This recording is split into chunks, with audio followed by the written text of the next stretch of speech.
aquellos que nos visitan por primera vez, siéntase como en su casa, siéntase parte de una familia como lo es la familia de Casa Sesbi acá en Ciudad Juárez. Y el privilegio de poder tener una familia aquí es que nos hemos extendido por todo el mundo y que nos hace también coparticipante de la familia Sesbi en Venezuela, de la familia Sesbi en Perú, de la familia Sesbi en muchos lugares. Y aparte de eso, de la familia de la fe que habita todo sitio en esta tierra como somos los que creemos en Cristo Jesús. Así que siéntase bienvenido y como en familia. De la misma manera le damos la bienvenida a los que nos miran por primera vez por medio de las redes sociales. Que la gracia y la paz del Señor sobreabunde en cada uno de los que hoy están allí, desde su hogar, por causa de no poder estar acá presente, la distancia y algunas situaciones que se imponen para no poder estar acá. Aquellos que están en las redes sociales sean bienvenidos y bendecidos. Damos gracias al Señor por las oportunidades que se brindan a través de los tiempos. Dios siempre ha sido un Dios de oportunidades. Y esas oportunidades que Dios nos da, no debemos desperdiciarlas, no debemos dejar pasar por alto ninguna de esas oportunidades que Dios nos dio. Creo que por una oportunidad que Dios le brindó, alguien visitó la iglesia y por esa causa tú hoy estás acá, porque tu mamá, tu papá, tu abuelo, tu abuela, algún familiar, algún amigo conocido te hizo la invitación y te brindó la oportunidad de escuchar y de ver quizás lo que es el ámbito de la iglesia del Señor. Porque muchas veces nos creamos, nos levantamos con ideas, con paradigmas, con pensamientos y pensamos como muchos, decimos los evangélicos son aburridos toditos ellos. ¿Y qué aburrimiento en esa iglesia? Yo no voy porque ahí son unos aburridos. Y comenzamos a manejar conceptos referentes a lo que la gente dice y no bajo una experiencia propia. Ahora está la contraparte de este asunto, que en muchas ocasiones las experiencias propias nos dan un desvío de lo real y de lo original. ¿Cómo se come esto? O sea, ¿de qué estoy hablando? A veces por experiencia propia tengo un encuentro con un pastor, con un creyente, con un hermano, con una persona de la fe. Y esa experiencia con esa persona me dio una perspectiva sobre qué son los cristianos o cómo son los cristianos o cómo debe ser una persona cristiana. Y a partir de esa perspectiva yo comienzo a cortarle el saco, el traje a todos los demás por causa de una perspectiva ya plantada. Entonces son dos puntos de vista. El que comúnmente escuchamos, la experiencia que yo vivo, y el tercero es la realidad de lo que las Escrituras nos enseñan. Hubo un hombre que expresó una palabra muy célebre y dijo: me gusta tu Cristo, pero no me gustan tus cristianos. Entonces, dando a referir de que una cosa era Cristo y otra cosa era el que seguía al Señor. Pero todo esto a través del tiempo se ha ido modificando, hemos ido cambiando conceptos de los pensamientos de los hombres por causa de entender lo que la realidad de las Escrituras es. Una cosa es lo que asumimos que dice y otra cosa es lo que realmente dice. Son dos cosas diferentes, porque una cosa es lo que yo asumo y creo que puede decir la Biblia y otra cosa es lo que en realidad dice la Biblia. Por eso tenemos gran cantidad de personas creyendo en distintos tipos de denominaciones religiosas, y ahí meto a las evangélicas porque tenemos muchas denominaciones ideológicas dentro de esta fe, pero Cristo sigue siendo uno solo. Cristo sigue siendo el mismo. Cristo no cambia, no tiene sombra de variación, no está con unos y con otros. No, el Señor, podríamos decir, sí está con todos, pero tiene un solo pensamiento. Las distorsiones provienen del corazón de los hombres. Escúchelo, las distorsiones escriturales provienen del corazón de los hombres por causa de conveniencias, por causa de deseos personales, por causa de pensamientos de que a mí me parece que esto debe ser así. Y a partir de ahí se implanta una idea dentro del corazón de la gente y mucha gente, como lo dice la misma escritura, seguimos con los ojos cerrados a lo que cualquier persona nos dice y no nos encargamos de ver qué es lo que está plasmado en las escrituras. Ahora miremos algo, siempre existe un comienzo y dicho comienzo nunca va a ser ni glorioso, ni apetuoso, ni algo grande, poderoso. Siempre los comienzos son pequeños, nunca los comienzos son grandes. ¿Por qué motivo? Porque si un comienzo es grande, nunca se vive la experiencia del crecimiento y del desarrollo y nunca se valorará lo que se logró en la grandeza, sino que cuando estamos en los procesos y vivimos cada una de las caídas, de las flaquezas y de las situaciones difíciles, comenzamos a valorar realmente el logro o la meta que hemos alcanzado. Así que necesitamos comenzar siempre por debajo, por momentos difíciles, por momentos críticos. Y la iglesia vivió lo mismo. La iglesia pasó por tiempos críticos, tiempos de juicios, tiempos de señalamientos, tiempos de falsas enseñanzas, tiempos en los que hubieron cosas que no estaban correctas, hubieron cosas que no estaban bien, y la iglesia misma las abrazó. Una de esas culturas proviene de la iglesia católica. La iglesia católica tiene un concepto de redimir culturas. Redimir culturas.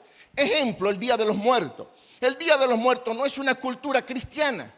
El Día de los Muertos no es una cultura evangélica, no es una cultura bíblica. Pero la iglesia católica llegó en un momento donde se celebraba el Halloween. Y cuando se ve la celebración del Halloween, ellos buscaban la forma de redimir una cultura de un sitio, de una zona, de un lugar, y establece lo que es el Día de los Muertos, el Día de los Santos Muertos. Por eso es que compaginan mucho las fechas. Y a partir de allí, mucha iglesia cristiana tiende por redimir culturas, pensamientos, ideología, y hasta el día de hoy, mire esto, mucha gente que es, y lo voy a decir de esta forma para ser un poco más acentuado y dirigido a personajes específicos, mucha gente cristiana evangélica, porque si digo cristiano meto a todo el mundo, pero si digo evangélico encierro un grupo pequeño, un grupo minoritario. Abrazamos y peleamos con mordiscos cualquier fundamento que se me haya implantado durante muchas generaciones sin saber si están correctos o no. Y satanizamos cualquier cosa que venga en contra de lo que yo estoy estableciendo. Cuando digo satanizamos cualquier cosa de lo que yo estoy creyendo, estoy diciendo que la gente va a tener pensamientos distintos a los tuyos. Es indiscutible. Todos los que estamos en esta casa tenemos pensamientos diferentes, incluso siendo esposos. A mí me gusta tener las medias regadas, a mi esposa no. A mi esposa yo agarro y donde puedo ahí las dejo. Pero ella no, o sea, somos de dos pensamientos distintos. Y por ahí le están dando codazo a los esposos, ya veo, acóplate. Entonces, hay cosas que nosotros no podemos controlar. El pensamiento del vecino yo no puedo controlarlo. Yo no puedo controlar el pensamiento de un creyente, el pensamiento de un... Esa no es la función de un pastor ni la función de un líder. La función es establecer sobre el panorama de la iglesia las verdades implícitas dentro de las escrituras y por medio de ellas usted se va a convencer si la sigue o no la sigue. Pero el problema está basado en que cuando yo me aferro a una cultura arcaica y mediocre que no está basada en la Biblia, comienzo a caminar en falsedad y dicha falsedad se puede convertir en tanta plataforma que me lleva a una conducta errónea y a un pensamiento erróneo y sigo caminando como un ciego detrás de una conducta o pensamiento plantado durante muchas generaciones, las cuales no produce un futuro estable dentro de mi vida como creyente. Entonces lo que yo necesito es comenzar a establecer dentro de mi vida lo que es real, lo que es original y lo que no es. Miren algo, los tiempos cambian. Nunca los tiempos son iguales. Y hoy en la mañana estaba analizando un poco este asunto y busqué algunas palabras, porque las imágenes me las buscó la pastora Marisol, pero busqué algunas cosas que quizás algunos van a entender y otros no. ¿Cuántos se acuerdan? Vamos a verlas ahí en pantalla. Lamentablemente los que están por las redes sociales no lo ven, pero pronto vamos a poner las pantallas más abajo para que los de las redes sociales observen lo que estamos presentando. ¿Cuántos se recuerdan de los cassettes? Usted le dice a un adolescente o un joven de hoy un cassette, ¿y qué piensa? Mire, ¿saben qué es eso? Levánteme la mano. Yo no sé, porque allá en las redes sociales no sé si levantan la mano, pero levanten la mano lo que saben qué es eso. Sí, ya se le cayó la credencial de lector. Cuerdas de viejito todo el mundo. Yo apenas vengo a conocer qué es eso, hermano. Tuve que investigar para qué era ese aparato con 2 rueditas. Eso es un cassette. Para los que no saben qué es eso, por medio de eso escuchábamos música antes. ¿Cuántos tuvieron un Walkman? No sé si lo dije bien porque mi inglés es malísimo. Pero ¿cuántos tuvieron un aparato de esos de reproductores de cassette? Hermano, eso era un aparato grande. Yo me lo guindaba acá, parece que se me iba el cuerpo de lado, pero ahí andaba con mi Walkman al lado. Los audífonos y a escuchar música. Era la moda, era una nota, era lo máximo, era lo mejor que había en aquel tiempo. Pero luego, después del cassette, salieron los disquetes para computadoras, porque son aparatos de almacenamiento. Y por ahí quiero irme. Mire cómo son los aparatos de almacenamiento y cómo han evolucionado. Después de eso vino un disquete, o estaba paralelo a eso el disquete. Vamos a ver el disquete. Mire, ¿cuántos reconocen ese aparato? Muy pocos, ahora menos que los del cassette. Ay, Dios mío, como que ese es más viejo que el otro. Pero ese aparato servía para algunas computadoras para almacenar música, almacenar videos, almacenar archivos. Se almacenaban muchas cosas dentro de eso y era la innovación. Uno decía, wow, tengo un disquete. Y uno iba a cualquier sitio de copiado y metía el disquete y mira, quiero que me imprimas este trabajo. O si querías guardar fotos, ahí guardaba fotos. Era la innovación. Pero luego de eso aparece lo que es voy a mencionarlos los 3 en conjunto porque creo que está la imagen en conjunto. El DVD, el VCD y el CD son iguales pero diferentes. No sé si me voy a explicar en esto. Mírenlo, ahí están. ¿Verdad que parecen, pero el color varía? Y cada uno tenía una capacidad de almacenamiento. No nos quedamos ni con el cassette, no nos hemos quedado con el disquete, no nos hemos quedado ni con el DVD, ni con el VCD, ni con el CD. Esa tecnología ya no la usamos. Y cada uno servía para almacenar, guardar video, música, películas, lo que uno quisiera guardar, lo guardaba allí, pero tenía una limitante, no tenía mucha capacidad. Y eso limitaba a la persona para guardar una cierta cantidad de información. Luego se creó el USB o el USB, como le dicen acá. Ese aparatico que ya hoy en día es algo muy común para nosotros. Todos conocemos el USB. Y luego del USB entró vamos a ver, una memoria SD. Esa es una memoria SD. Y luego entra después de esa una micro SD. Y comenzaron a hacerse las cosas más chiquititas, hasta la SD y la micro SD. Ahora, miren esto. Esta generación, hablando en términos generales, ¿hasta dónde llegó usted? ¿Qué conoce de eso que está allí? ¿Qué maneja usted de eso? Yo llegué a manejar cada una de las cosas que le acabo de mostrar y de repente hubieron otras que usted las conoce que yo no las conocí. que usted sabe cuáles son y de repente me va a enseñar más adelante sobre esos aparatos de almacenamiento que hubieron. Si habláramos de cámaras fotográficas, si habláramos de teléfonos, ¿hasta qué teléfono hemos conocido? ¿Cuál fue el primero? Aquel raspahielo o aquel bloque que se guindaba, nada más los ingenieros utilizaban. Parecía literalmente un bloque. Había que tener cuidado en un edificio porque lo usaban solo los ingenieros. No se le cayera el teléfono y matara a alguien abajo, porque ese animal era grandísimo, hermano. Y después vinieron modernizándose y salieron los de tapita de poseta, que parecía una tapa de poseta, de retrete, de letrina. ¿Sí saben cuáles son esos? Que parecía también una cosa de raspar hielo. Eso era difícil que te lo robaran. Pesaban, hermano. El ladrón se cansaba a media cuadra con ese aparato encima.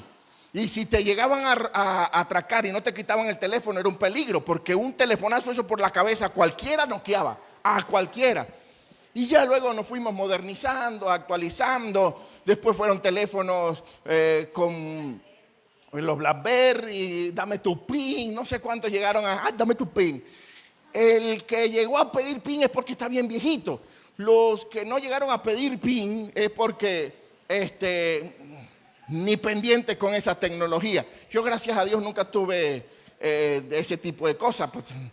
Pero luego llegaron aquellos que dicen, ay, tengo infrarrojo. ¿Se acuerdan de los infrarrojos? Ay, tengo infrarrojo. Y los teléfonos con infrarrojo era lo mejor que había en la época. Y luego salió el Bluetooth. Pero el infrarrojo tenía que estar uno pegado al lado del otro. Ya, pásame la foto. Y media hora después se pasaba la foto de teléfono a teléfono. Ahora llega el Bluetooth y por el Bluetooth uno pasa toda la información. Ya la tecnología cambió y comienzan las cosas a ser diferentes. Ya nos pasamos la información por WhatsApp, nos pasamos la información por Instagram, Telegram, cualquier tipo de red social que nos pueda hacer la facilidad de que a la distancia podamos tener información los unos a los otros. ¿Hasta dónde nos quedamos? ¿Qué tecnología manejamos? Ahora, ¿usted cree que si todo el sistema de la humanidad ha cambiado, no me venga a decir que el Señor no trabaja con dichos sistemas?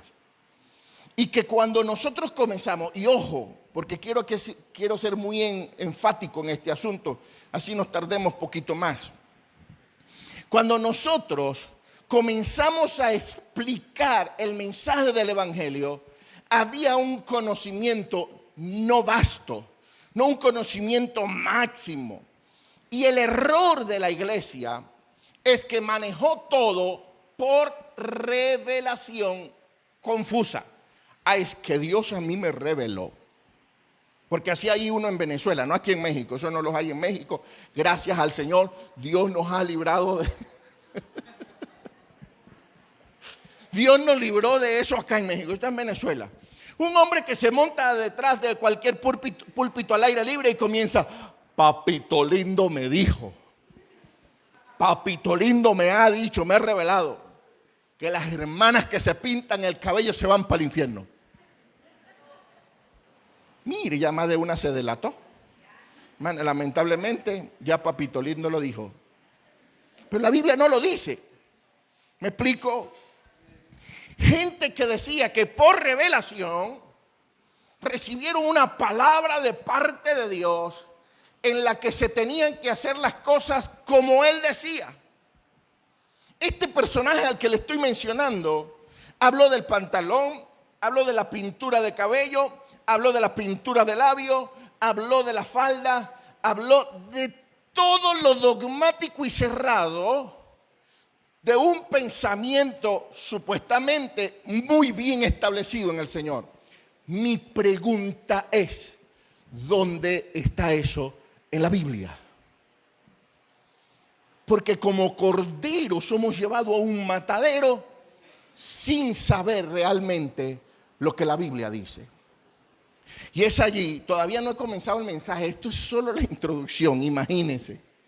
Esto es solo el principio, la punta del iceberg, porque por abajo, si profundizamos, no salimos el día de hoy, pero voy a dejar parte del mensaje para la otra semana. Hoy voy hasta donde nos alcanza el tiempo. ¿Estamos de acuerdo? Entonces, cuando nosotros observamos la conducta, pensamientos y las ideas que venimos arrastrando, nos damos cuenta que cada generación produce pensamientos distintos y que los pensamientos de mi generación no son los pensamientos de la generación que viene contemporánea a este tiempo. Ya yo tengo 42 años de edad, he pasado prácticamente una generación la cual estableció pensamientos en mi vida y comencé a ver las modificaciones de pensamiento y me tocaba tomar la decisión de continuar con los pensamientos que me habían establecido, donde tenía que la hermana utilizar las piernas peludas, no rasurárselas porque era pecado, o cambiar mi pensamiento y decir, bueno, hermana, está bien, rasúrense las piernas, las axilas, esas, adoren a Dios y esas axilas peludas, hermano. De allá vengo yo. Gracias a Dios el Señor en el trayecto del tiempo me cambió y ya usted no va a usar las axilas peludas. En esta casa usted, si las tiene así, usted se las va a rasurar. Si no, le vamos a comprar rastrillos y le vamos a regalar allá en la puerta. Venga, hermana. Así como cuando le regalan a uno un caramelo de menta. ¿Sabes por qué se lo regalan, verdad? Cuando alguien le diga, hermano, un caramelito de menta, ya usted sabe que le huele mal la boca. No se haga. Así que las que regalan caramelos de menta, comienzan y que, ¿quieren chiclecito de menta, hermano? Ya usted sabe, hermano, ya. Entiendan las indirectas y las puntas de las personas que nos rodean. Entonces, todas las generaciones han vivido modificaciones. No somos los mismos. La iglesia en un tiempo pasó por oscurantismo. El tiempo de oscurantismo fue donde la iglesia se sumergió dentro de religiosidades que no convenían. Vino un hombre llamado Martín Lutero, y Martín Lutero, por lo que entendió, escúchelo, por lo que entendió dentro de las Escrituras, porque allí es donde se produce realmente una revelación. Una revelación no viene por algo que Dios me dijo y luego yo me voy a la Biblia a buscar un respaldo. No, una revelación viene por algo que entiendo dentro de las Escrituras y entonces se hace vida, se hace carne en mi vida. Pero este hombre colocó 95 tesis en la iglesia de Gutenberg en Alemania. Coloca 95 tesis, 95 propuestas diciendo, las indulgencias no están en las Biblias, hay que abolirlas. El cobro por sacar a alguien del purgatorio o el purgatorio. Y comenzó a colocar cosas que no estaba de acuerdo. ¿Qué pasó? Lo excomulgaron, lo sacan de la iglesia y este hombre crea una iglesia supuestamente protestante, pero todavía con adoración a los ídolos y a las imágenes. Entonces comienzan a surgir pseudo cristianos a establecer la realidad de las Escrituras porque comenzaron a leerla, comenzaron a estudiarlas y comenzaron a ver que por medio de ellas habían cambios y transformaciones que el hombre no la estaba aplicando a su vida, por lo tanto eran necesarias dentro de la vida del creyente y se comienzan a hacer dichos cambios. Luego vienen los hermanos Wesley y los hermanos Wesley en un tiempo determinado comienzan a sacar el evangelio a la calle porque el evangelio no se predicaba. ¿Qué pasó con la iglesia ortodoxa de la época de los hermanos Wesley? Comenzaron a decir que ellos eran satánicos, que ellos eran diabólicos, que ellos no tenían al Señor. ¿Por qué? Porque estaban predicando en la calle. Y escúchelo, eso fue una temporada de la iglesia que hoy nosotros somos resultado de todos los cambios y las transformaciones que han habido en la historia. Pero los hermanos Wesley, a pesar de que les criticaban y les murmuraban y decían, ustedes no están en la verdad, ustedes no tienen la Biblia en su vida, ustedes no tienen los buenos conceptos, los hermanos Wesley comenzaron a predicar en las plazas, en las calles, en los hospitales, en todo lugar, y armaron la iglesia de calle. A partir de allí comenzaron algunas transformaciones hasta llegar a un hombre llamado William Seymour hace como 109, 110 años atrás. Y William Seymour fue el primero, el pionero en la historia de la iglesia que mostró a la iglesia la manifestación del Espíritu Santo. ¿Qué es eso? ¿O con qué se come eso? Yo sé que para muchos la historia es algo aburrida, pero yo necesito que usted entienda lo que le estoy explicando para luego irme a las Escrituras. Este hombre llamado William Seymour tenía una cultura muy particular. Él se colocaba una caja en la cabeza para recibir revelación de parte del Espíritu Santo. ¿A cuántos ustedes ve hoy con cajas en la cabeza? ¿A ninguno? ¿A nadie? Si yo me pongo una caja en la cabeza el día de hoy, ¿qué va a pensar usted de mí? Que estoy loco. Yo la caja me la coloco en la casa para que usted no me vea. No, mentira. Pero si viéramos a un pastor sentado con una caja en la cabeza, con una caja de cartón o con cualquier tipo de caja en la cabeza, usted diría, está loco este hombre, ¿qué hace con una caja en la cabeza? No, y que él recibe revelación con la caja en la cabeza, entonces está mal, porque la revelación no la produce una caja, la revelación la produce el Espíritu Santo. Pero este hombre le creyó a las Escrituras en cuanto a la manifestación del Espíritu Santo, y esa creencia se internalizó, y a partir de allí comenzaron los milagros a suceder dentro de la iglesia, porque se le dio la oportunidad al Espíritu Santo de poder manifestarse por medio de la oración de la iglesia. Se le dio la oportunidad al Espíritu Santo de poder dar los dones de lengua, don de discernimiento de espíritu, ciencia, profecía o cualquier otra cosa. Se le dio la oportunidad a partir de hace 109 años atrás de que la iglesia tuviera manifestación del Espíritu dentro de ella. Pero ¿qué pasó en el contorno? Lo satanizaron. Dijeron, están mal. Esta gente anda mal. Esta gente no está en la Biblia. Esta gente no está bien. Y los separaron y comenzaron a decir, ellos no tienen un fundamento estable, ni correcto, ni bueno. ¿Qué pasa cuando usted está siguiendo al Dios de la Biblia y no al Dios de los evangélicos? Y quiero ser enfático en esto, porque la Biblia a mí no me habla de evangélico. No dice la Biblia que yo soy evangélico. No lo dice.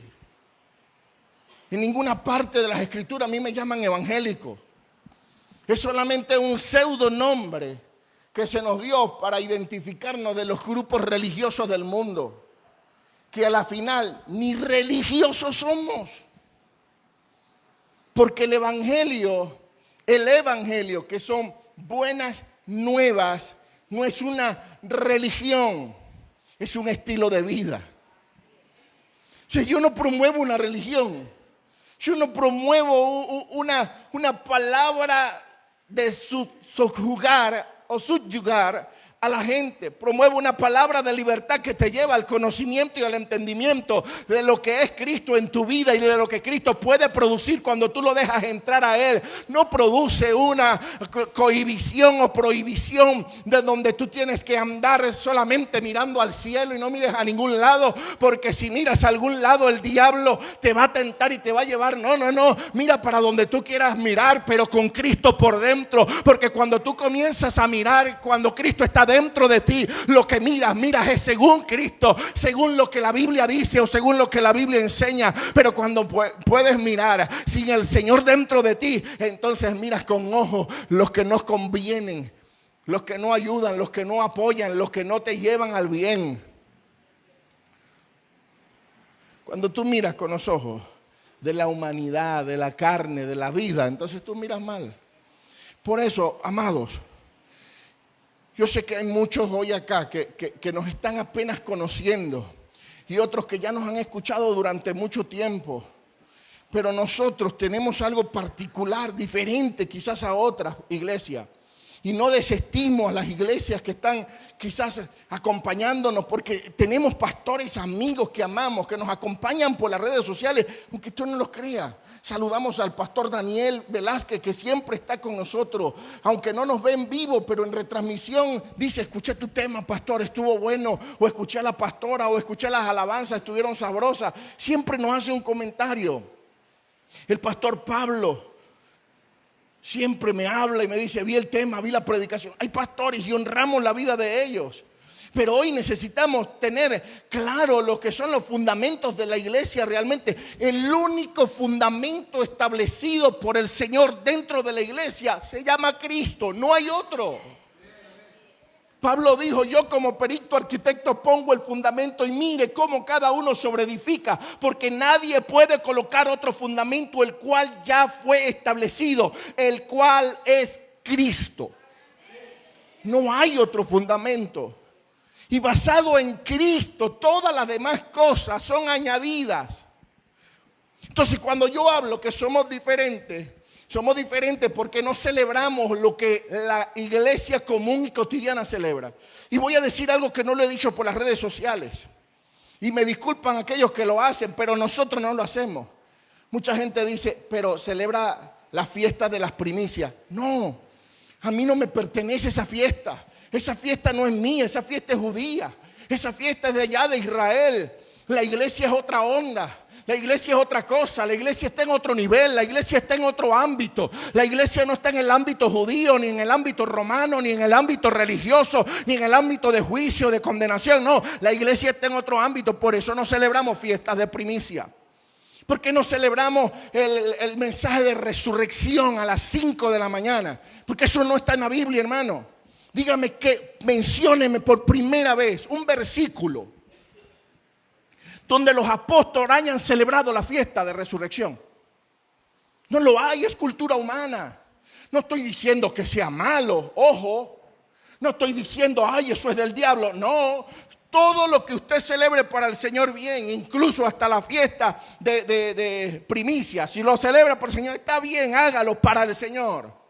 Pero esta casa, la casa a la cual estamos pastoreando, se va a pegar a lo que realmente consideramos que la Biblia nos enseña. Y si la Biblia me dice a mí que no necesito celebrar fiesta de resurrección una vez al año, porque la resurrección la celebro todos los días celebro que Cristo resucitó y que Cristo vive dentro de mí, todos los días lo celebro. Yo no necesito pararme a las 5 de la mañana, vestirme de blanco y ir a demostrarle al Señor que lo amo. No, necesito pararme todos los días en la madrugada y demostrarle al Señor que mi primera palabra es dedicada a su presencia y es de agradecimiento por la vida, por la paz, por el amor, por la misericordia, por la familia, porque me tiene en esta ciudad. Es por eso que nosotros hoy en día no celebramos lo mismo que celebran las otras iglesias. No somos ortodoxos y cerrados. No prohibimos ni cohibimos algunas cosas que otras iglesias prohíben y cohiben. ¿Por qué? Porque hemos entendido que si el Señor no edifica la casa, en vano trabaja el que la edifica. Si el Señor no vela, en vano vela la guardia. Si el Señor no impronta una vida, en vano la impronta el pastor. Si el Señor no produce el fruto dentro de ti, yo no puedo producirlo. No puedo obligar a una árbol, a una mata, a algo que produzca lo que ella sabe que tiene que producir. Tú sabes qué es lo que tiene que producir. Tú sabes qué es lo que tú tienes que dar. Y yo no tengo por qué decirte prodúcelo o dalo. Tú eres el único que sabe lo que tienes que dar. No podemos obligar a una semilla que ya viene genéticamente estableciendo lo que ella es, a que produzca las cosas que ella sabe que va a producir. Usted le obliga a un frijol que produzca frijoles. Dígame. Usted obliga a un elote que produzca elotes.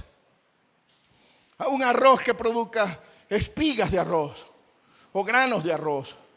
No podemos obligar a ninguna planta ni semilla que produzca lo que ella sabe que necesita producir. ¿Sabe qué es lo único que nosotros podemos hacer? Regar la semilla, plantar la semilla. Y lo único que hace Casa Sesbi es decirle a la iglesia, necesitas a Cristo. Porque con Cristo, así como lo dice la Biblia, yo soy la vid, vosotros los pámpanos, dijo Jesús. Si permaneces en mí y yo permanezco en vosotros, podéis llevar mucho fruto, porque separado de mí nada podéis hacer. Separado de Cristo no podemos hacer nada, aunque nos sacrifiquemos, aunque demos el todo por el todo, aunque nos muramos en el camino. Separados del Señor no podremos hacer nada. Y ahí voy a comenzar a predicar ahora sí. Ahora me toca predicar. Hay una historia. Mentira, hermano, con esto cierro. No se me asuste. Hay una historia que es la historia, la vida de David. En la vida de David podemos nosotros conocer cómo fue su inicio, cómo fue el recorrido y cómo fue su final. En su inicio fue desestimado por su propia familia.